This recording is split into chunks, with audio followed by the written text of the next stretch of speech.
جب بھی کوئی سائل کسی سے مانگتا ہے تو دو طریقے ہوتے ہیں.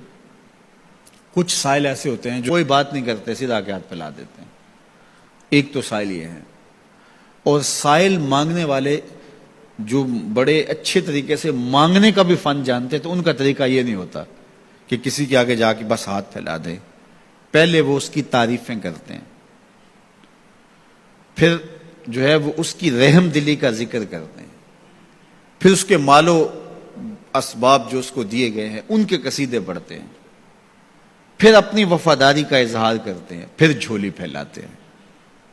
تو یہ دوسرا اور مہذب طریقہ ہے. ایک تو مانگنے والا اپنی ضرورت کو یوں ہی کسی کے سامنے رکھ دے، اور ایک یہ ہے کہ مانگنے والا اپنی ضرورت کو رکھنے سے قبل جس سے مانگ رہا ہے پہلے اس کی تعریف کرے. اب بندے اللہ سے ہدایت مانگنے کے لیے کھڑے ہوئے، پہلے تو وضو کیا، صاف ستھرے ہوئے، کانوں پہ ہاتھ لگائے، اس کے بعد ہاتھ باندھ کے ادب سے کھڑے ہو گئے، اور اب مانگنے لگے ہیں تو کیا بولے؟ الحمدللہ رب العالمین. وہ آتے ہیں نا مانگنے والے دروازے پہ تو کہتے ہیں دوبارہ وسدہ روے، فلاں ہو فلاں ہو، وہ تعریفیں کرنے لگ جاتے ہیں. تو یہ مرحلہ ہوتا ہے. ابھی اس نے سوال لب پہ نہیں لایا ہوتا تو گھر والا پہلے بچے کو کہتا ہے جا اتنے پیسے اس کو دے گیا. میاں وہ تو آپ کی تعریفیں کر رہا ہے، مانگ تھوڑا رہا ہے. وہ سمجھتا ہے جو تعریفیں کرنا شروع ہو گیا یہ مانگنے کے لیے تو کر رہا ہے. اللہ اکبر. تو جب بندہ الحمدللہ کہتا ہے رحمتیں اسی وقت برسنا شروع ہو جاتی ہیں. الرحمن الرحیم. میں سخی کی دہلیز پہ کھڑا ہوں جو رحمان بھی ہے جو رحیم بھی ہے، محض اپنے کرم سے عطا کرتا ہے. رحم کی بھیک مانگ رہا ہوں. پھر کیا کہہ رہا ہے؟ مالک یوم الدین. کسی کنگال سے نہیں مانگ رہا، اس سے مانگ رہا ہوں جو مالک ہے، دنیا کا بھی مالک ہے، آخرت کا بھی مالک ہے. پھر اس کے بعد اگلی بات کیا کہتا ہے؟ ایاک نعبد و ایاک نستعین. مالک میں پوجتا بھی تجھے ہوں اور مانگتا بھی تجھ سے ہوں. دیکھو سائل اس اعتبار سے بھی دو طرح کے ہوتے ہیں.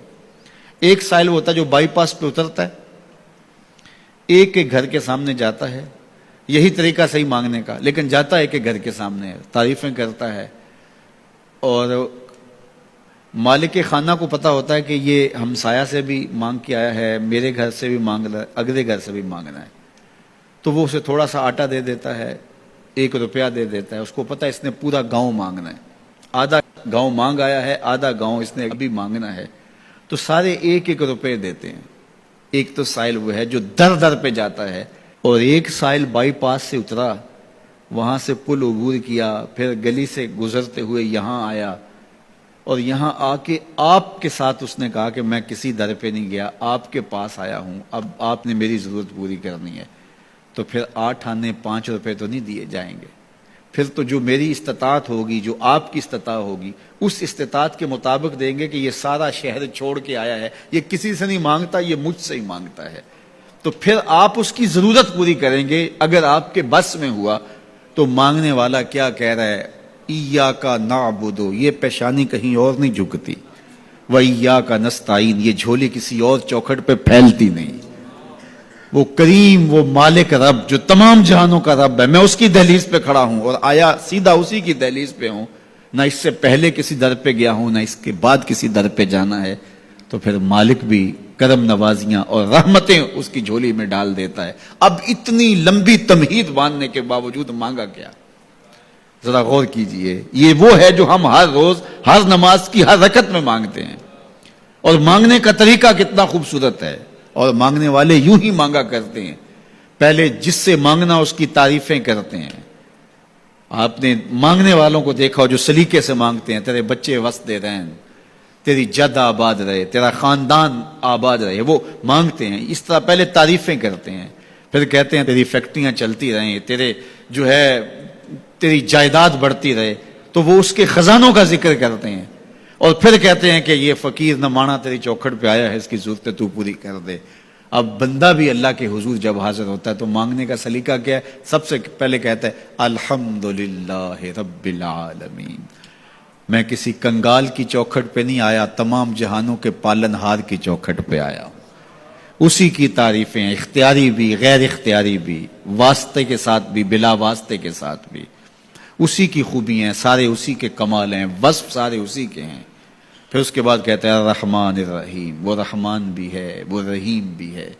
پھر اس کے بعد کہتا ہے مالک یوم الدین، وہ دنیا کا ہی مالک نہیں، آخرت کا بھی مالک ہے، یوم حساب کا بھی مالک ہے۔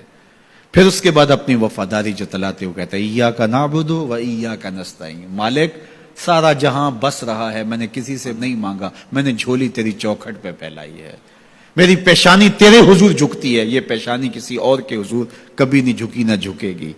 یہ سب عرض کرنے کے بعد پھر مانگتا کیا؟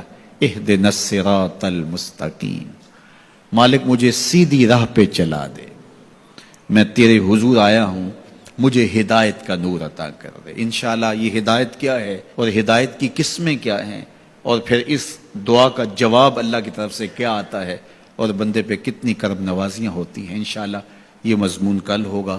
اللہ مجھے آپ کو اپنی رحمتوں کے سائے میں رکھے۔